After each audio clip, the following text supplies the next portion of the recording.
Wale Smith, thank you for joining the Modern Day Mom Meets Modern Day Dad June series. Thank you for having me, Now, Vanessa. how many you have? You have how many children? I have two boys, Boys. a 3-year-old and a soon-to-be 7-year-old next month. Yes. Okay, so we're gonna start off with when you first became a dad. When you first found out you were going to be a dad, what was your initial reaction?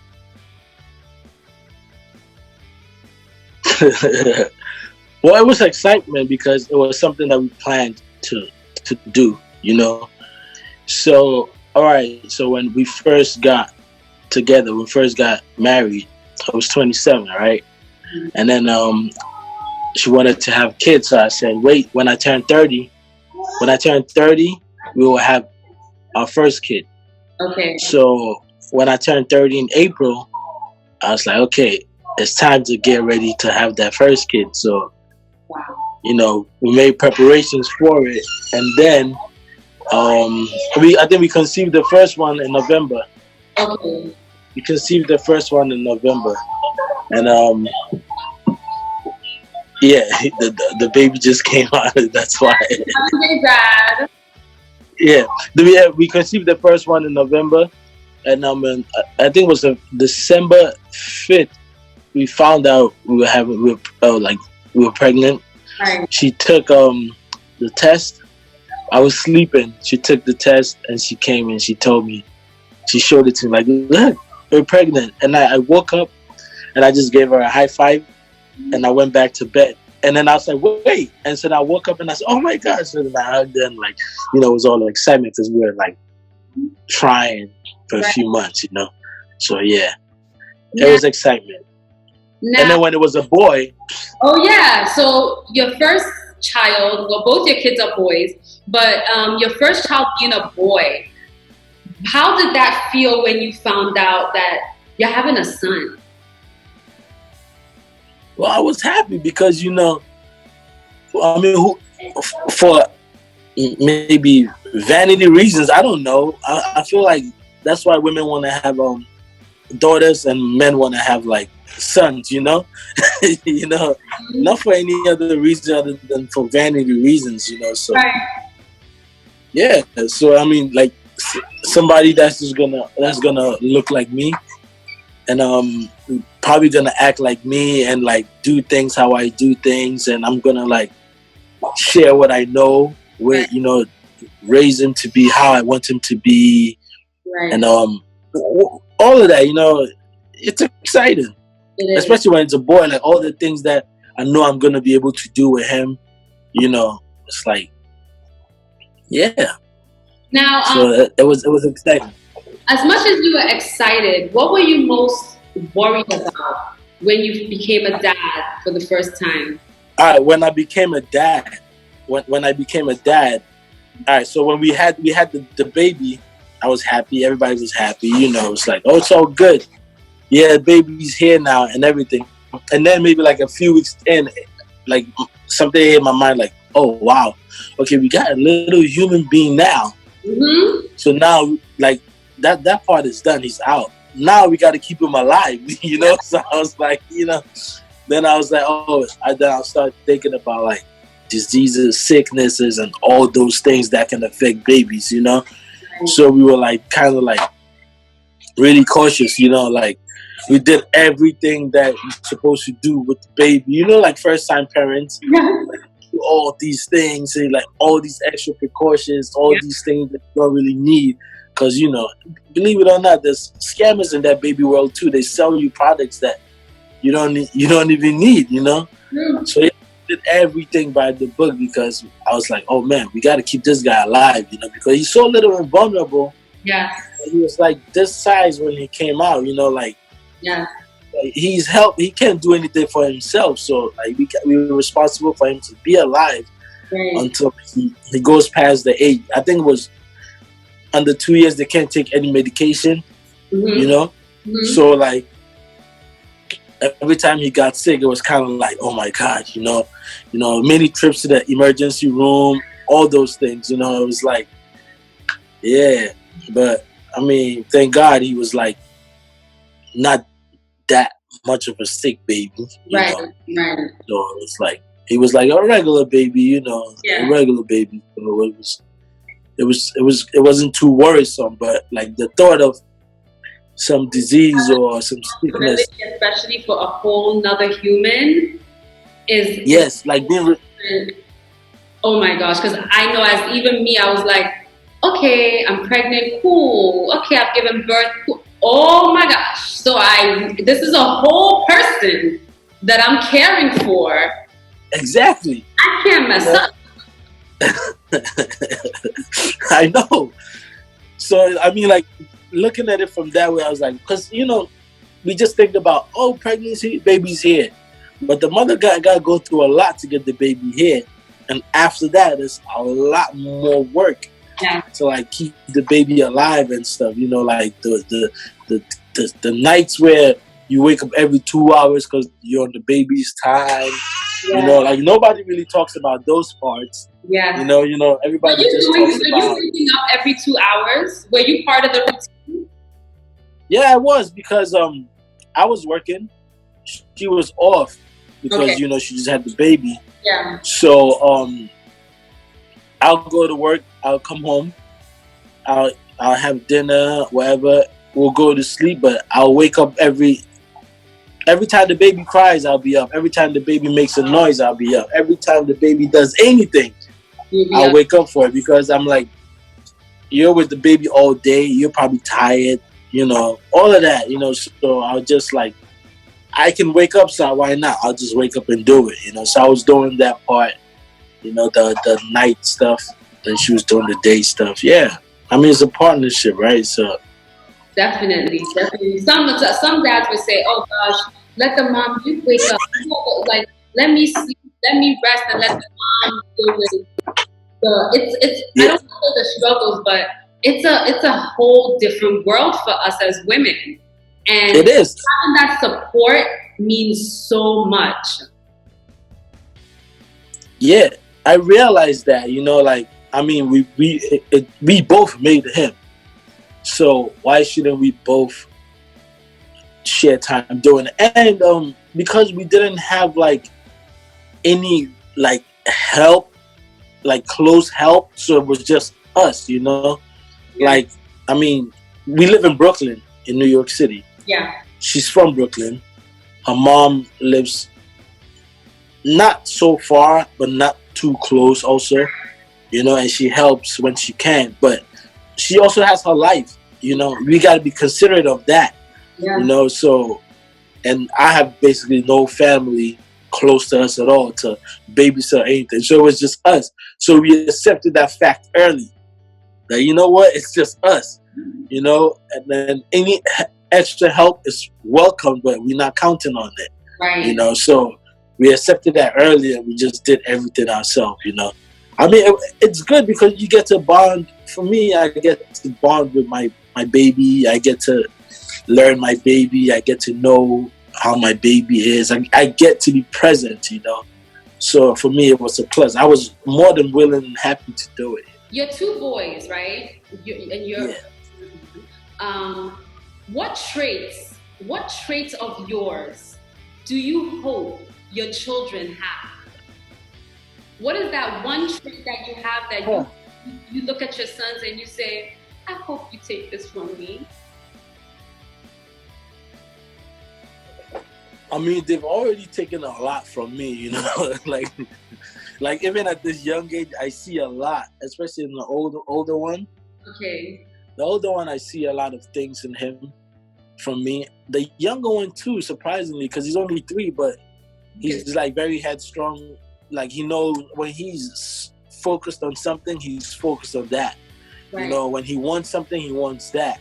Right. You know, he's very diligent. You know, so I like that in him. They're very intelligent, both of them. They're very. I mean, they're very intelligent. They're caring. Like I think I'm caring. You know, they're caring. They're very diligent and they want to do. Also, they're smart. I would like them to be like well, as their kids now, but when they get older, I would like them to be like straightforward, honest men. You Okay. know, yeah, I would like for them to be that. You know, so like because it's very important to be like straightforward, honest men. You say something, you stand by it. You know, and you own it. If it goes bad, you still own it. You know, I want them to be like that. You know, because it doesn't matter if you're strong, smart, diligent, all that, and you're not honest and straightforward. You can't go nowhere really, you know. So I would like for them to take that from me, you know. Now, what would you tell your younger self about fatherhood? Man, my younger self, I'll tell my younger self to like try to talk to my dad much, like more, you know, more than I did, you know, like call him more often than I did. Um, yeah, just try to relate to my dad more often than I did.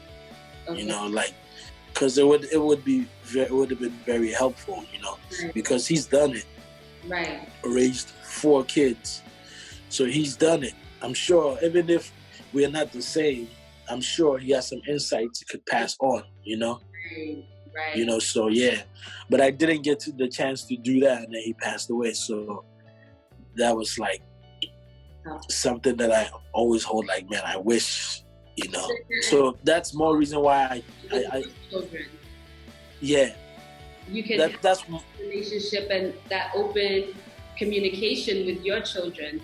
exactly, and so that is why I do that often. Like, and it's like with my kids, I give them enough hugs, you know, because I didn't get enough hugs from my dad. You know, like I give them enough conversation because I don't feel like I got enough conversation with my dad. You know, even though they're young, they're young, so it's kind of hard for them to when you get too close and too friendly with them, they can kind of lose the line where your dad or your friend, you know, like they kind of like can't tell the difference. So occasionally I have to like, you know, step in and check that. But their mom is great.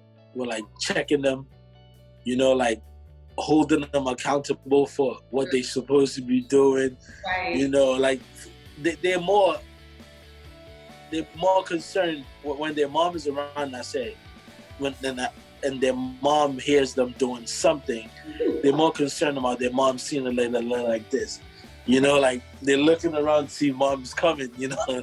Like for me, it's like, oh, you're cool, we know you're kind, you're nice, but they know mom is the disciplinarian here, you know, not me, unfortunately. But that, you know, that's also because of what I wish my dad was disciplinarian, but he wasn't like abusive or anything, but you know, like he was very strict and stuff, and I don't think that did so well with me, you know. So I don't want to be that way with my kids. I want to give them what I didn't get, you know, plus what I got, you know. Yeah. Now, how would you say your role as a father has changed from when you had your first child, who is now 7, to your youngest, who is 3? How has fatherhood changed for you? Well, for me, okay, so then the older one was 4, or was turning 4 when you had the younger one, right? So he was just getting out of like being potty trained, getting out of all of that stuff and everything. I'm like, oh yeah, it's great. And then this one came along and I'm like, we gotta do it all over again, you know? So, I mean, we're doing it, but you gotta realize that what worked for Elijah will not work for Noah, because they're 2 different people, you know? Like, Elijah, it was just him. He didn't have anybody to like share anything with, to do anything with, or whatever. It was just him. So he had everything to himself, and he wasn't so fussy about his toys or his tablet or anything. But Noah, now, is around. So if Elijah wants to play with something, Noah wants it. So there's always this friction and all that, you know. And so now, for me, raising Elijah's different from raising Noah, because now I have to like exercise a little bit more patience than before, trying to mediate without offending Elijah and having him like feel like I'm siding too much with Noah because he has complained about that to his grandma. That yeah. So I have to like always keep in mind that, hey, I'm trying to mediate here for you, but I got to keep in mind his feelings. So I've become more aware of like, both of their feelings and how to juggle it at the same time and still be fair. Right. Because as a dad, it's very Want important to feel left out, want to feel less loved, want to feel like you're picking one over the other. You want to make sure there's the balance between both. Yeah, it's very important to be fair and balanced, especially raising two boys. If it was a boy and a girl, it would be different because they would have different interests, but they have the same interests. So it's like, and there's one sword but two people, and Exactly. Like, what are you gonna do? Yeah. You seem to really enjoy fatherhood a lot, which I really love. What would you say so far has been your best memory? What's your best memory so far as a dad? Besides all the times that they made me proud to be their dad, I mean, like, all right, so Elijah was 3 when he started, was 4 when he started karate, right? Mm-hmm. He started going to karate, and then we moved, so he stopped going to that dojo for a while, and he went to another dojo. And at first, he wasn't so keen on going. He wasn't so keen on doing anything. He didn't. Every time we put him in something, he'd be like, "No, I don't want to do it." And after a while, we'll listen to him and we'll do it. But with karate, we were like, okay, you're gonna go to karate, you're gonna stay in karate, and you're gonna do well in karate. Yeah. So we also have to make sure that we took him every Saturday. So it's either I would take him on Saturdays, or my wife would take him like on the weekdays or whatever, whenever she can take him during the weekdays. But on Saturday, I made sure that I took him, or we all took him. So he started improving, and then it came to the day where they had to get upgraded in their belts, like promotion day. Yeah. And he did extremely well, and I was like, oh my God, like he went from like this kid that didn't want to, and now he's fighting 3 kids at the same time, doing all of this. He's holding his own, and I saw like what parental guidance, encouragement, and staying focused and diligent can do for a kid, or doing things with the parents involved. So it made me really proud. It taught me something, and also. Oh, well, it taught you diligence and being. Yeah, it taught me that it's really real if you stay involved and encourage and push the kid. If you stay involved, it really helps them, because he was doing Shotokan, I was doing jiu-jitsu. Okay. So if he would see me go to my jiu-jitsu class, he would also go to his class. If he would see me in my gi, he would want to wear his gi also. If I would talk about jiu-jitsu with him, he would talk about Shotokan with me, and he would see that we have similar interests, and I'm involved in what he's doing, and I can feel what he's feeling. So it encouraged him to do more. So I learned that about, Amazing. Okay, so we have 2 more questions. Okay. First is, you live in Brooklyn, you live in New York, you live in America. Your kids are still young, but you will one day have to have this conversation about racism. You're raising 2 Black boys. Yes. Have you started having that conversation? And if not, how will you start having that conversation about racism, about Black men being provoked for doing nothing? How they have to know that their life matters. The importance of them knowing who they are and staying strong within being Black men. Have you started having the conversation? 7 is still kind of young. 3 is way young. Way young. But how do you feel about having that conversation one day? That's something that I've been thinking about since they were born. Because not long after Elijah was born, the the guy out in Sterling. Oh no, the guy in Long Island in Staten Island that got choked. Mm. Yeah, it had. I forgot. Is it out in Sterling? Whatever his name is, I forgot his name. There's been so many people, but that happened like a few months after Elijah was born, right? So, like that was something that I've always been thinking about. You know, like, damn. Look, so, like, actually, I was just talking to a few friends about this George Floyd thing. Like, yo, like I care so much about this. I don't understand why you don't care or why you don't even understand this. And you're a black man in America. You're an African at that in America. Like, you think the racist person cares that you're African? No, they just care that you're black. You know, so the thing is, like, I want to have the conversation with my son. I was going to a protest the other day, and he asked me, why are you going to a protest? And I told him, we'll talk about it when I come back, you know? But I haven't found the right words to talk to him about, because that my thing is, I don't want him to see police and be scared. Yeah. And I don't want him to see police.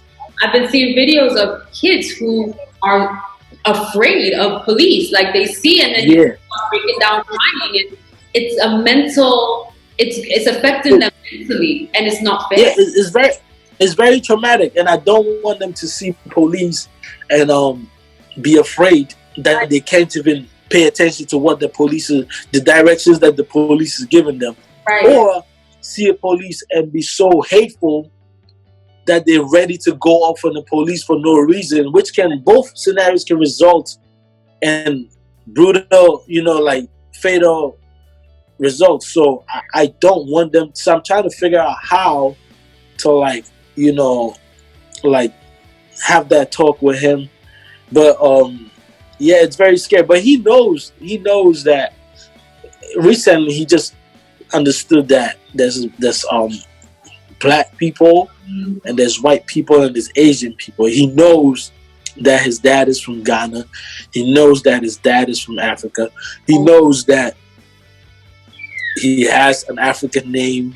He knows that when he goes to Ghana and he goes to the central region and he tells them a certain name, they know which family he's from. You know, so he's proud of that, because I hear him tell his friends that, yeah, I have an African name. When I go to Africa, I can tell them this name and they know exactly where I'm from. Like, he equates it to Wakanda, right? So in Black Panther, when the king went to see his brother in Oakland, and he had to identify himself, and he had to say all these names and flip his lip to show the stuff, and then, you know, all of that stuff. He equates it to that. He thinks like, yo, so he's very proud of that, you know. Like, he tells, I've heard him joke on his friends that you don't have an African name, you're just an American or something. But, you know, which is mean as a kid, but they don't know any better. He's just being proud that he's African. But I hope to have this talk with him without putting fear in him of the police, and without putting hate in him for the police either. Because, I mean, let's be real, like, if something was to happen to us, or somebody was to break into our house, as upstanding citizens of this country, I mean, we're not going to call the Ghostbusters, you know, we're going to call the police. So we need the police to relate with the community, you know. So yeah, I'm going to have that talk with him though, because I'm scared to have that talk, because I don't, like, if I have it with emotions, the kids, they can pick it up. You know, they can pick it up easy and feel like, my daddy doesn't like the police, or my dad is afraid of the police. And they will start reacting like that too. I don't want them to react like that. I just want them to know that, listen, that people are, and even sometimes you can do all the right things and they will still bring you down. So just try to, you do the right things for you, but stand up for yourself, but do the right things, you know, like, know your rights, most importantly. You know your rights, you state your rights. I think any policeman that comes across a black man who knows their rights, they tread cautiously. You know, they tread cautiously, whether they like to admit it or not. When they see that you know your rights, they tend to, like, be aware and try to tread cautiously. So we all should know our rights, so we can spit it out against them when they try to take our rights, and then they'll know, okay, you're an aware person. I can't just bully you because Right. you know how to take me down through the system. If the system is fixed, so yeah. And last but not least, what advice would you give to any dad who is watching, whether he's a expectant dad, a brand new dad, a veteran dad, a bonus dad, because I include the bonus dads, which are stepdads. What Yeah. advice would you give that dad? Well, I would say, first of all, try to be involved as involved as you can. Don't just be a plank. Like, be there and be there. Um, always try to relate to their problems. Even as a grown man, try to bring yourself to a 70-year-old's age and try to relate to what their problem is. It will help you understand it better. Go back to your 7-year-old self, how you would have wanted your parents to handle that situation, and then make the judgment call on how you would react, and handle that situation. But because it pays to listen to the kids. Me growing up, when we were kids, I'm sure you can relate too. Our generation was like, you're a kid, you don't know what to do or what to say. You're to be seen, not to be heard, and that's just that. But these kids need to be heard because they have a lot to say that can help you even better yourself as an adult. So we just got to keep that in mind all the time. And for the men who want to be dads, I'm saying if you or going into a situation where it's going to require them to be a dad or going to be dads or whatever, make sure you want to be a dad, because if you don't want to be a dad, it's going to be hard for you to be a dad. It's not easy. It's not hard to be a dad, but you have to want to be a dad to be a dad. Yeah. Or else you'll just be there and you'll be frustrated by little things, or you won't even see the little things that's important. But so you have to want to be a dad to be a dad. If you don't want to be a dad, just be honest and just make sure you don't put yourself in situations that make you a dad, an accidental dad. But you have to want to be a dad to be a dad. You know what I'm saying? Wale Smith, thank you so much. I want to say continue being an amazing husband, an amazing dad, an amazing man. You've definitely grown. I've known you for some time. I've known you for some years. I know, it's almost 10 years we're going on. Is it? Can it be a little bit more than 10? Something like that. It could be. I'm counting 10 years because I remember talking to you one time in my old apartment in the Bronx. That was 10 years ago. That's why I'm saying. So it could very well be more than 10 years. We were talking about you doing media and Oprah and stuff like that. And then we said, I still remember that conversation. So yes, and you've definitely grown into an amazing. Well, you were amazing then, but a more amazing man. And I'm very proud of you. And I can't thank you enough for honoring this invitation to be on the Modern Day Mom Meets Modern Day Dad June series, the first of many that will come. So thank you so much. You're welcome. Thank you so much. And keep up with the good work. I see what you're doing, man, with the Modern Day Mom and open the bougie. Post-pregnancy Bougie Express. Yeah. That's great, man. Just keep it up, man. And if there's any way that I can help with anything, just let me know and I'll be up there to help you out with it whenever I'm in Ghana. You're welcome. And please stay safe, you and the family, and we will talk very soon. For sure. Thank you. You stay safe too, and say what's up to your little Aaron. And hugs for the kids.